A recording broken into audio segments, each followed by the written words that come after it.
Okay, natural portals versus stargates, or natural stargates versus artificial portals. That's how I generally look at it. So natural stargates are essentially rifts in space-time, or soft spots they're not understood how they happen or why they happen, and they can't be controlled in any way. Even ETs don't understand them. So that's what they are. They're wormholes. And they crop up, and sometimes they close, sometimes they don't. Sometimes they move around, sometimes they're stable in their position.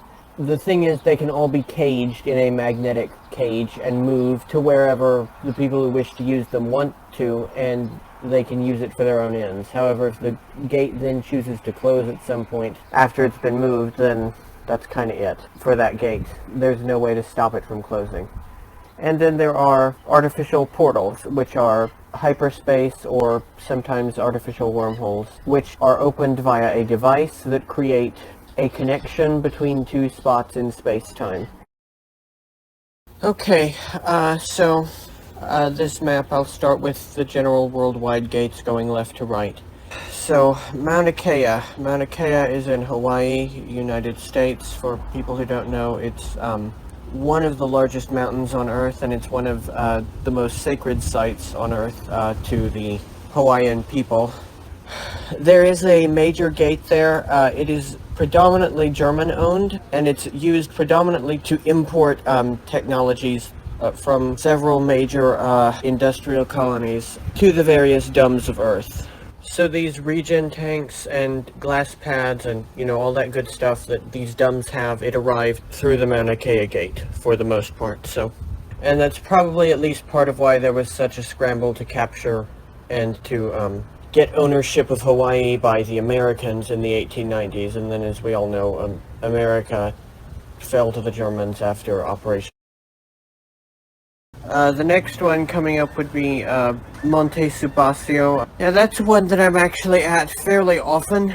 I was part of the team that discovered it. I don't know what time period it was, but it was an Alex mission. I remember when we went there, we were swarmed by... They looked like hunters from the Resident Evil games. That's the closest thing I can think of. They're little, short, but very, very muscular reptilians. They have really long, almost like Wolverine claws. And so we were swarmed by those, and we went through and found ourselves on their planet, which was not a very pleasant place at all. It was a chlorine planet. A green sky, a naturally occurring chlorine gas, very wet, very high gravity. It was a planet quite early in its developmental phase. We figured out that the gate could be dialed, or someone figured that out, and they built a really huge base around it, and it's mostly a really large and international maglev station. This Monte Subasio gate area is one of the main nodes on the global maglev underground network. And this area is kind of known for supernatural occurrences. It's near Assisi in Italy, which is a major pilgrimage site, and so there are supernatural things happening there.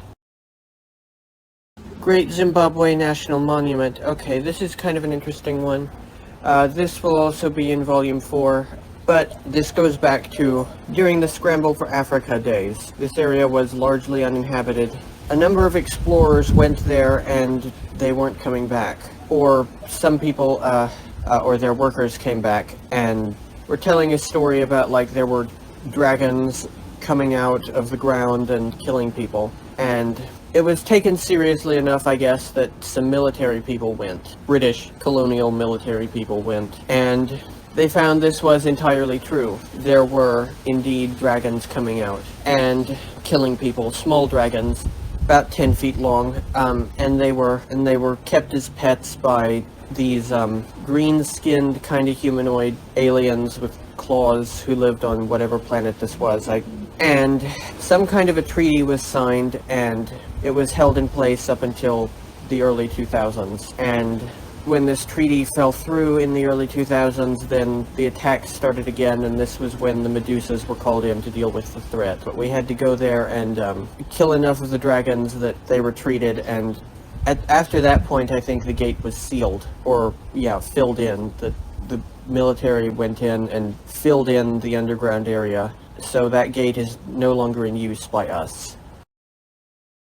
Baalbek Temple, okay, it leads down to Middle-earth, which is, I believe that jump is up a dimension or two, or a density or two, because there's a certain shininess, and there's a certain vague euphoric feeling that hangs over everything. Even if you're in battle, you still feel a tiny bit of that euphoric feeling, and you'd hardly notice it while you're there, but when you leave it, you notice that it's gone. So I personally think that it's up a density or so, but that's just a theory of mine. And this portal has changed hands many times. It was found by probably Portuguese explorers, and then it was taken from them by the Arabs for a while, and then the Arabs had it taken from them by the French, who had it taken from them by the Germans during the war, who then gave it back to the Arabs after the war, and then the Arabs had it taken from them by the Israelis, and then the Arabs took it back again. And a big part of the reason for invading Lebanon, why Israel is constantly trying to invade Lebanon, is so they can get a hold of this gate and, you know, seize control of Inner Earth and all of that. Build out their own galactic empire, but haven't gotten very far. The Arabs lost it once, they're not giving it back again. And so this is where the top super soldiers in the Arab world are, guarding this gate underneath this one moderately famous ancient site. Busra Sham, okay, that's kind of another interesting one.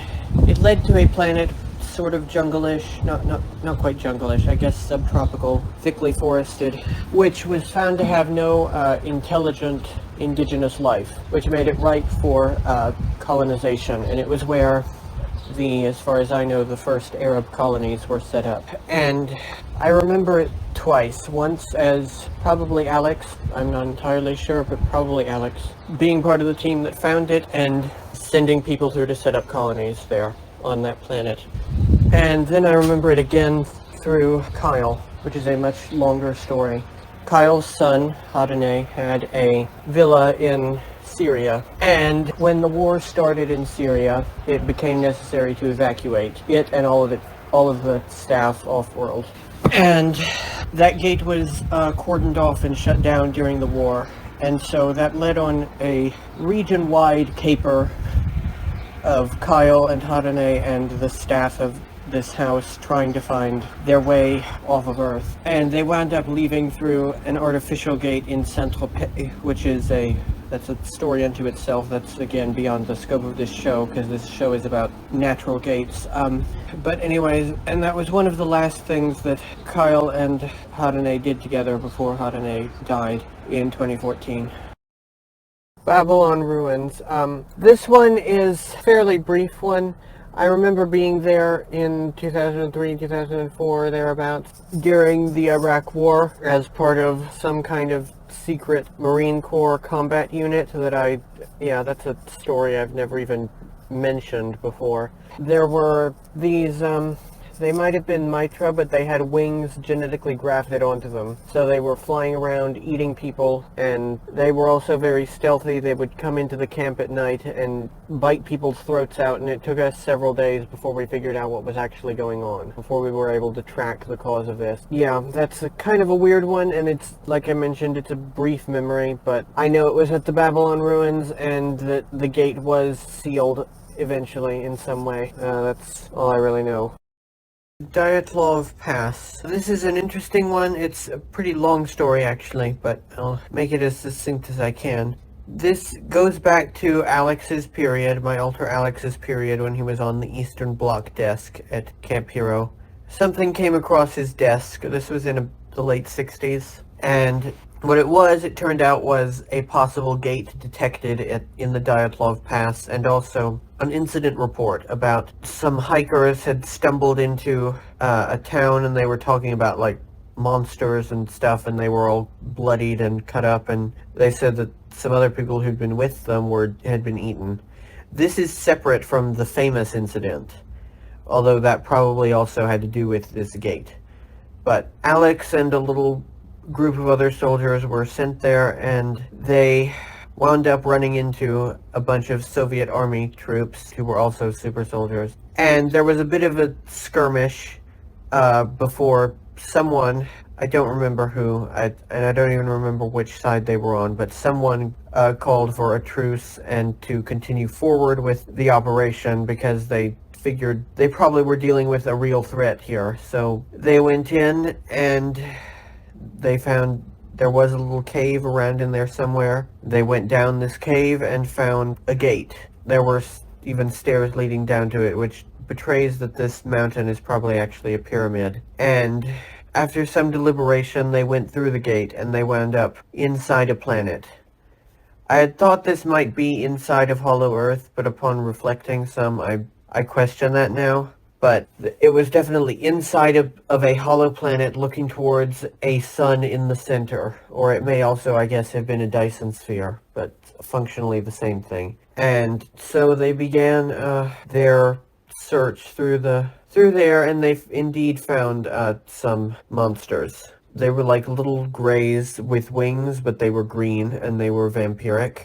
And they were all gunned down by these Project Phoenix people and these Soviet soldiers. And when it was all done, the gate was still open. So what we did is we all exited and we had a drinking party a little bit, played some music, and got laid. All the typical things soldiers do when they're done with an operation. And then when that was over, reality set in a little bit that we were, enemies of each other in front of a thing that is extremely valuable, which was that gate. And we called an agreement that we would not mention each other in our reports. We would each claim we had been acting alone, and that we would pretend we had never seen each other. We didn't get caught. At least Project Phoenix folks never got caught in that lie. I have no idea if maybe the Soviets may have been. So yeah, that's kind of a fun one.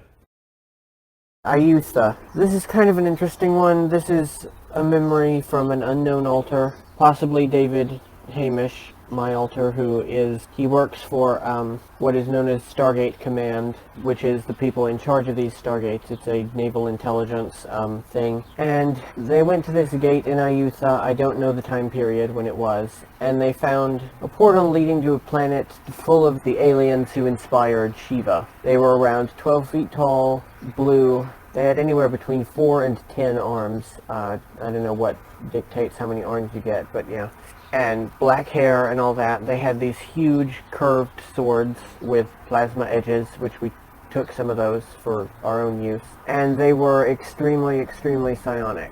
And they could, they could enter your mind and remote control you and all sorts of things like that. So it was pretty interesting. And their architecture looked a lot like this ancient architecture that Ayutthaya is made up of. So the ancient people in Thailand were very much aware of this. And as I forgot to mention, the Shiva aliens did indeed have tridents.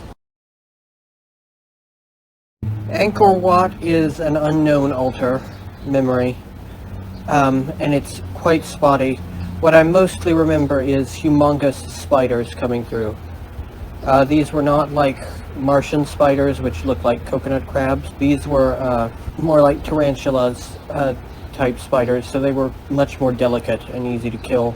But on the other hand, they were also very, very intelligent. And they were coming through, they were about 10 feet in width, the males. The females were maybe about twice that big. And they were coming through, and we were having to take them out. I remember one of them separated from the herd, and I followed it into the forest, and before killing it, it asked me, "Why are you doing this?" And it asked me, "Why can't we just come through and live here in peace?" Telepathically, of course, and I didn't have an answer, and I killed it, but I remember it affected me a little, realizing that they probably weren't there with malicious intent, so, yeah. Mi Son. This gate that's in Vietnam at a very famous ancient site, which was heavily destroyed during the war, so there's not much of it left. This leads to the Naga homeworld, and if people don't know what a Naga is, they have a long snake-like body, which ends in a human-like torso, and they have arms, human-like arms with claws, and then a head like a snake. They're about 20 feet long on average, and they come in all sorts of different colors. Some of them are green, some of them are white, some of them are brown, some of them have patterns, etc. The planet, I think, is in the Cassiopeia system, and there's a sizable colony of them still in Vietnam, deep in the jungles, and it's pretty much impossible to reach out there because there's no roads or anything, and the government cordons it off, and also, so it's pretty easy to cover it up like on Google Earth or whatever. This is the portal that they use to get back to their homeworld when they need to. Again, I don't know which altar this is from. I'm sorry. And so I went there once to their homeworld, which has quite a lot of gates on it leading around. They use these gates, but they still live a very tribal, probably Bronze Age level of civilization. They prefer to develop spiritually rather than technologically. And they're very peaceful reptilians, by the way. I'm sure they look scary to people, but they're one of many proofs that you should not trust your instincts. I guess I should put that out there. Uluru. This memory is fairly brief. This is from one of my sort of archaeological altar, more like a Tomb Raider altar by the name of Michael Crowley, whom I don't talk about on air very often. There's kind of a lot going on with him, or there was. He was killed 3 years ago. He was often sent off to investigate these sites. This one led to a planet called Surin, which is a desert planet. It had some pretty big spiders, but the real threat there is giant centipedes.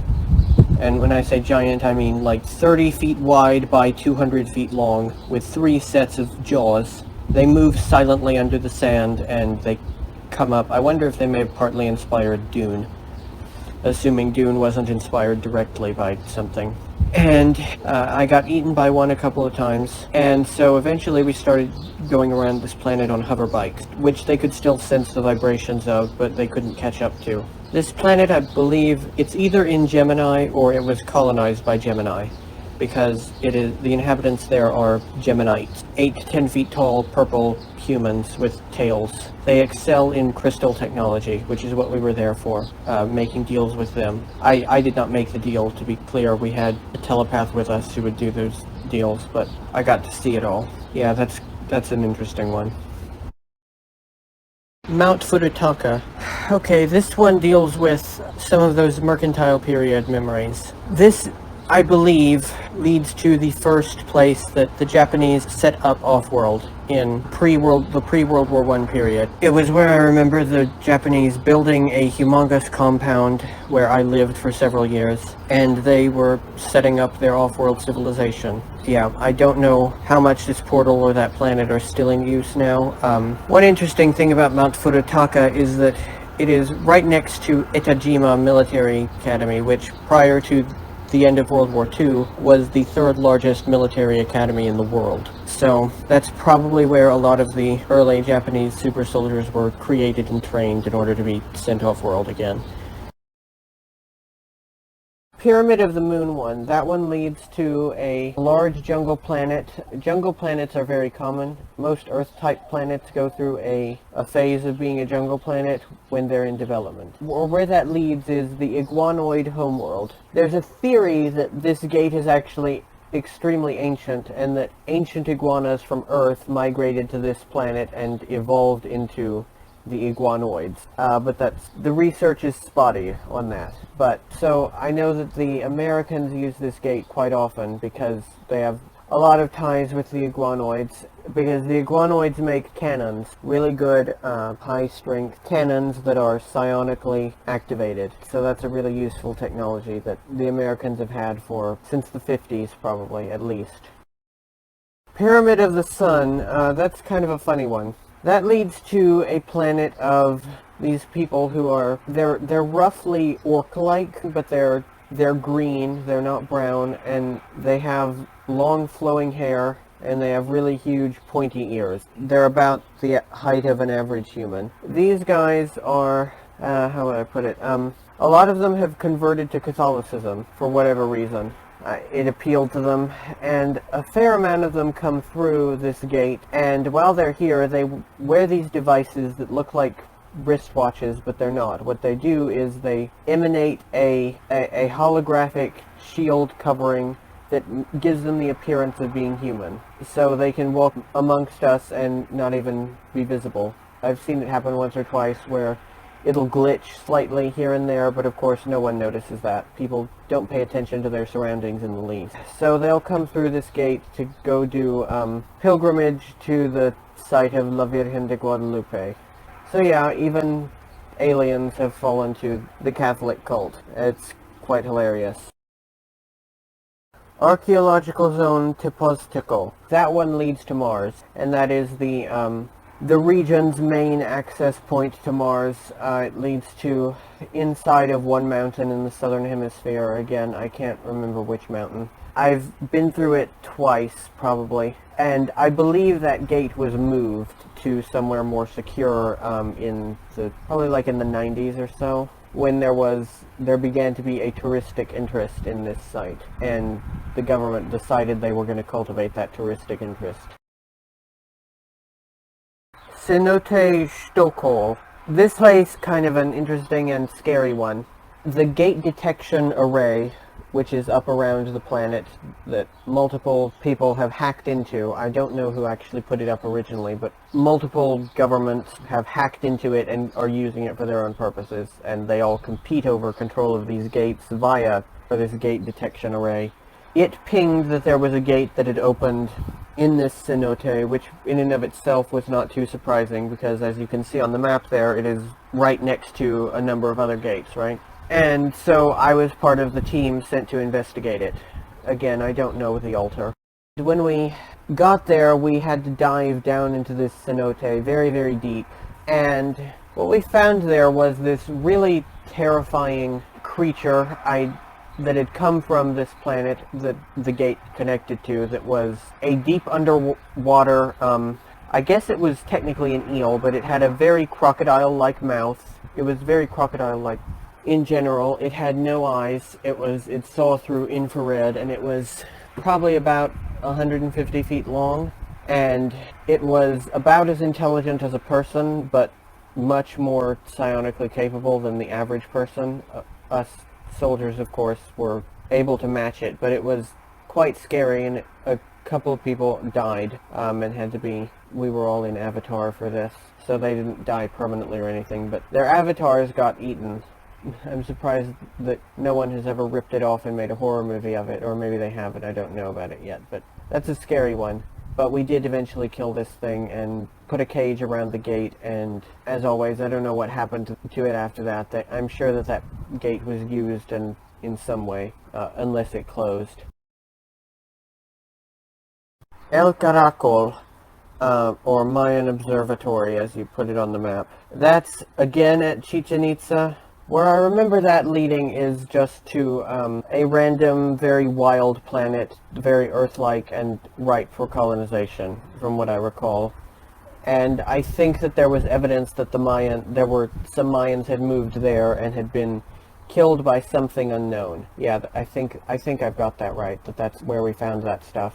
And as always, of course, an investigation team got called in, and the grunts, which is me, got kicked out, and again, don't know what happened after that. That's one of the things that needs to be driven home a lot in people's testimony, that they generally always fail to drive home, is that these things are hyper-compartmentalized, and it's designed for you to not know anything beyond what is absolutely strictly necessary to do your job. That's a point worth being made.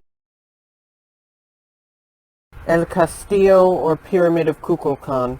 This is a very important gate. Very, very, very important gate, because it happens to lead to a spaceport on a moon of Alpha Draconis, or a moon of Draco Prime, because it's the Draco species capital planet. So the Germans are in charge of the Pyramid of Kukulkan as the main Draco envoys. This is one of the few points that they have to access Draco directly. A lot of German Nachtwaffen soldiers pass through this gate, never realizing that they've passed through a gate which is in fact on Earth, because of course to them Earth has been destroyed. They think they're just passing through a gate anywhere, and they are not told where they are passing through. And everyone has the programming and the general sense, don't look around, don't look at signs, all that sort of thing, which soldiers always have. So this spaceport, it's a humongous pyramid, humongous as in like about the size of France, and it's just full of gates going everywhere, or just about every important planet in the Draco Empire, and a few unimportant ones, because Earth is completely unimportant to them. By the way, that's another thing that everyone completely overlooks, which is that our overlords are Anunnaki, not Draco. But that's no amount of me and a couple of other people attempting to drive that home will ever be successful, I don't think, because people just are hardwired to hate anything reptilian. But so the Pyramid of Kukulkan is one of the most important bases and gates that is in use currently. Templo de Serpent Bicefala, or Temple of the Two-Horned Serpent. Now, this temple is in fact set up that way because the Mayans actually worshipped an ET who looked like that, who looked like a giant two-horned serpent who came through this gate. I don't know what species he was precisely, but that is what we were told when we went there by our guide who led us down there and then through this gate. And what's on the other side of this gate is, it's a major colony now. Well, not a major colony, but a decent colony. Probably about 12 million people, which is a reasonably sized colony. American, by the way. And of course, plenty of people from around Latin America, too. It's one of the main extraction points for assets from the southern United States and from North American continental Latin America. I don't remember much about the city, to be quite honest. I just remember being there. Okay, gates 1 and 2 on this list have been described in the Egypt show. They are both beneath the Giza plateau. They are both ones that we found back in the day, and I don't know where they lead because we did go through them, but we weren't told where we went, and the memory is spotty after we go through the gate. I just remember the finding of it, and if people are that curious, they can look at my episode, which is titled quite eloquently, "What the fuck is under the Giza Plateau?" That's where you'll find the process of finding these gates. Pyramid of Northwest, Saqqara Necropolis. This pyramid, I believe, yeah, that's how I remember accessing the giant prison on Mercury, which again, that was described in a past show. But to recap slightly, there is a monstrous ET prison inside of Mercury, the planet Mercury, and it's accessed partly via this gate. It also has a spaceport, but I remember accessing it via this gate at one point in time. I think that might be how we found it in the first place and started exploiting it for our own ends. But yeah, that's what I can remember about Pyramid of the Northwest, Saqqara Necropolis. Step Pyramid of Djoser. This pyramid is part of the Orion Syndicate network. Part of the network that the Syndicate was in control of. The Egyptians, with the backing of the Germans, retook it in 2003, which is part of one of the stories I'll be telling in Volume 4 of my book, so I won't go into too much detail. But anyways, we went through there. There was a city, a syndicate city, which was, the Draco build a lot of black pyramids, and so in opposition to that, the syndicate build a lot of white pyramids, and a lot of gold pyramids as well, which people are going to automatically think, oh, well, they must then actually secretly be the good guys. This is like a battle between, I don't know, Hitler and Mao. There are no good guys in this fight, and you should stop trying to read so much into colors of things. A Hollywoodification of the brain for you right there, and New Ageification of the brain. And we went through there, and we pretty much decimated the fuck out of this city. It no longer exists, because it was neutron bombed after we had swept through and gotten a few bits of technology. Valley of the Queens. This is another one that I never actually went through. This is one from Alex's childhood, though. This is one that he and probably 10 other kids found through their psionic capabilities. Again, walking on the surface and scanning the underground psionically and doing a conference call, as it's known, in order to find, which means pooling all their abilities together to find bits of technology and gates underground. And we found a gate there. There was a tunnel bored off in the desert a few miles away, down to this gate. And so I saw it, but I don't recall going through it. Alright, finally, at last, Abu Simbel Temples. This is another extremely important gate that was found a long time ago. It leads directly to Nibiru. It's been fought over underground by tons and tons of different factions trying to get access to Nibiru. I believe the Americans currently have it, and by the way, they moved the gate the minute they got control of it, which was in the 50s, and Abu Simbel Temple is no longer where it was supposed to be, by the way. It was moved in the 60s because of the building of the Nasser Dam, which would have flooded it. And I believe the gate has been moved as well by the Americans to somewhere. The base it's been moved to, that I don't know the name of, is, I think it may be underneath Mount Olympus in Greece, but I'm not 100% on that, is the main meeting point for humans and Anunnaki. So that's what I can say about that.